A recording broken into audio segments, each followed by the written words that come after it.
غریب کا دسترخوان، جلدی کرو افطاری کا وقت ہونے والا ہے۔ ساجد صاحب گھڑی دیکھتے ہوئے بولے، شربت بنا لیا بیگم؟ جی بنا لیا، بیگم نے جواب دیا۔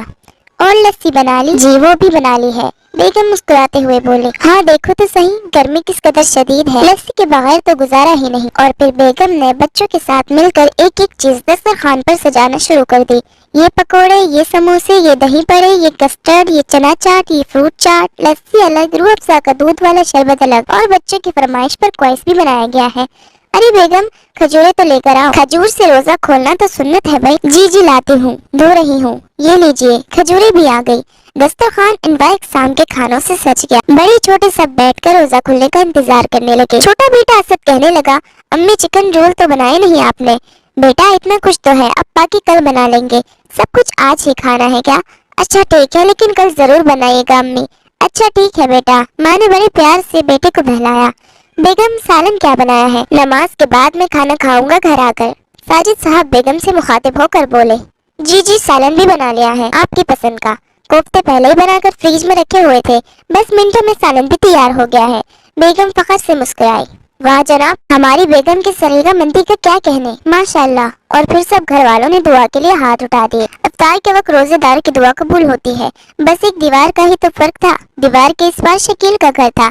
ارے نیک بخت کچھ ہے روزہ کھولنے کے لیے؟ تھکا ماندہ شکیل نقاہت زدہ چہرہ لیا اپنی بیوی سے پوچھ رہا تھا۔ بیوی کچن سے ہی آواز لگا کر بولی، ہاں ہاں اللہ کا شکر ہے، سب کچھ ہے، بھوکے نہیں رہیں گے۔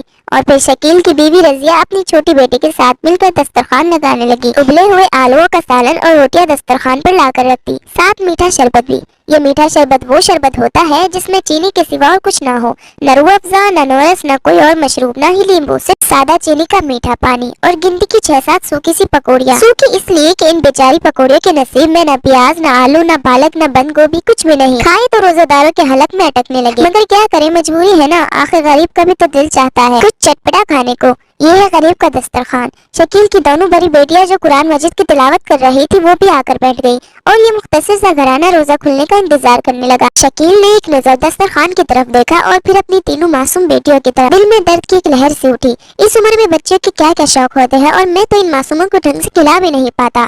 افطار کا وقت قبولیت دعا کا وقت ہوتا ہے، اور وہ سب دسترخوان کے چاروں طرف بیٹھ کر دعائیں مانگنے لگے۔ شکیل کی آنکھوں میں آنسو آ گئے، رب کی بارگاہ میں فریاد کرنے لگا، اے میرے اللہ، میرے معصوم بچوں کے نصیب اچھے کر، آگے کہیں غربت کی چکی میں پسنے سے بچا لینا، میرے مولا انہیں نیک شریف اور خوشحال رشتہ عطا فرما۔ بچیاں بہت سمجھدار اور صبر والی تھی، مگر سب سے چھوٹا بیٹا احمد وہی سب برداشت نہیں کر پاتا تھا۔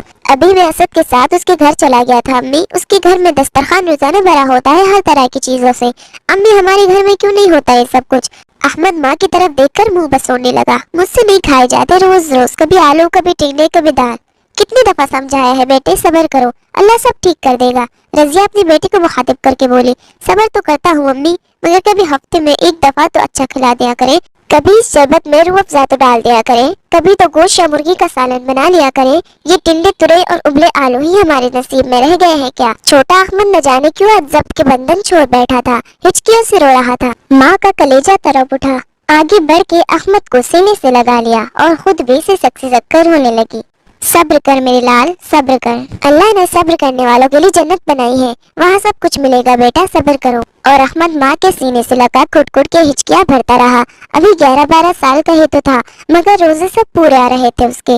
آج نہ جانے کیوں ایسے بکھرا کہ سنبھالنا ہی مشکل ہو گیا۔ بچہ ہی تو تھا، اپنے ہی جیسے دوسرے انسانوں کو عیش و عشرت میں دیکھ کر اس کی سمجھ میں نہیں آتا تھا کہ ہمیں یہ سب کچھ کیوں نہیں حاصل۔ بچہ بھی اندر ہی اندر گھٹ رہی تھی، حالات کو سمجھتی تھی، اس لیے کبھی بھی کہتی نہ تھی ماں سے کہ امی جان صرف افطاری ہی کی کیا بات ہے، سحری میں بھی تو سوکھی روٹیاں نہیں کھائی جاتی، کاش کبھی پراٹھا ہی بنا کر کھلا دے ماں، سحری میں 2 چمچ دہی ہمیں بھی مل جایا کرے تو کیا ہے۔ پڑوسن بتا رہی تھی سحری میں دہی کھانے سے پیاس نہیں لگتی، وہ اندر ہی اندر نہ جانے کیا کیا سوچ رہی تھی، اور چھوٹی بیٹی مدیحہ بھی آسمان کی طرف دیکھنے لگی۔ پیارے اللہ، تو نے تو اپنی کتاب قرآن مجید میں جگہ جگہ فرمایا ہے اللہ کی راہ میں خرچ کرو۔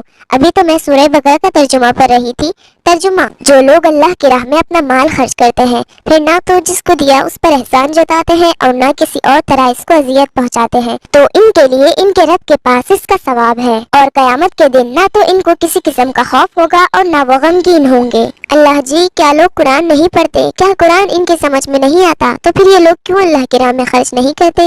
یہ لوگ کیوں نہیں سمجھتے غریب کا بھی تو دل ہوتا ہے، خواہشیں ہوتی ہے، کبھی کبھی تو ہمارا بھی اچھا کھانے کو دل چاہتا ہے۔ میرے پیارے اللہ، میں تجھ سے گلہ نہیں کر رہی، تو ہمیں جس حال میں بھی رکھے ہم تجھ سے راضی ہیں۔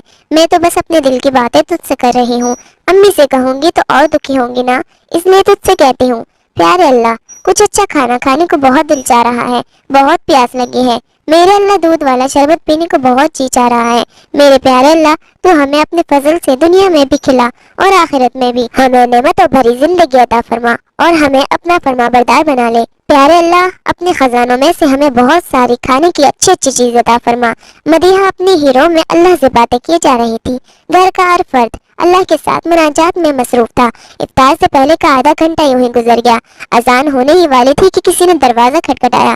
شکیل نے دروازے پر جا کر دیکھا تو ساجد صاحب کھانے کی ایک بڑی سی ٹرے لے کر کھڑے تھے، ساتھ میں ان کا بیٹا بھی شربت کا جگ لیے ہوئے کھڑا تھا۔ شکیل حیران ہی رہ گیا۔ ساجد صاحب نے آگے بڑھ کر سامان نیچے رکھ دیا اور شکیل کے ہاتھ پکڑ کر کھڑے ہو گئے۔ مجھے معاف کرنا دوست، ساتھ رہتے ہوئے بھی میں تمہارے حقوق سے غافل رہا۔ ابھی اسد کی ضد کرنے پر آئس کریم لینے نکلا تو گلی سے گزرتے ہوئے احمد کی روتی ہوئی آواز نے میرے قدم جکڑ لیے۔ مجھے معاف کرنا میرے بھائی، میں از حد شرمندہ ہوں۔ میں پیٹ بھر کے کھاتا رہا اور پڑوس کی خبر بھی نہ لی۔ اللہ بھی مجھے معاف کرے۔ پھر ایک لفافہ بھی جیب سے نکال کر شکیل کی جیب میں زبردستی ڈال دیا۔ یہ میری طرف سے تمہارے بچوں کے لیے ہے شکیل، ان کی افطار و سحر کی دعوت، اب باقی رمضان میری طرف سے۔ ساجد صاحب کے پلٹتے ہی اذان شروع ہو گئی اور احمد خوشی خوشی روح افزا والا دودھ کا شربت پینے لگا، اور چھوٹی مدیحہ، وہ تو اتنی خوش تھی کہ بس نہیں چل رہا تھا کہ اپنے پیارے اللہ پر قربان ہو جائے۔ وہ کتنا قریب ہے دکھی دلوں کے، کوئی اسے سچے دل سے پکارے تو صحیح۔ رمضان تو آپس میں رحمت و مودت اور غمخواری کا مہینہ ہے، اللہ کو اپنی نیکیاں دکھلانے کا مہینہ ہے۔ تو پھر کوئی ہے جو اللہ کی راہ میں خرچ کرے تاکہ وہ اسے 70 گنا بلکہ اس سے بھی زیادہ کر کے واپس کر دے۔ اور دوڑو اس بخشش کی طرف جو تمہارے رب کی طرف سے ہے، اور دوڑو اس جنت کی طرف جس کا پھیلاؤ سارے آسمان اور زمین ہے، جو تیار کی گئی ہے ایسے متقی لوگوں کے لیے جو اللہ کی راہ میں خرچ کرتے ہیں، فراخی میں بھی اور تنگی میں بھی۔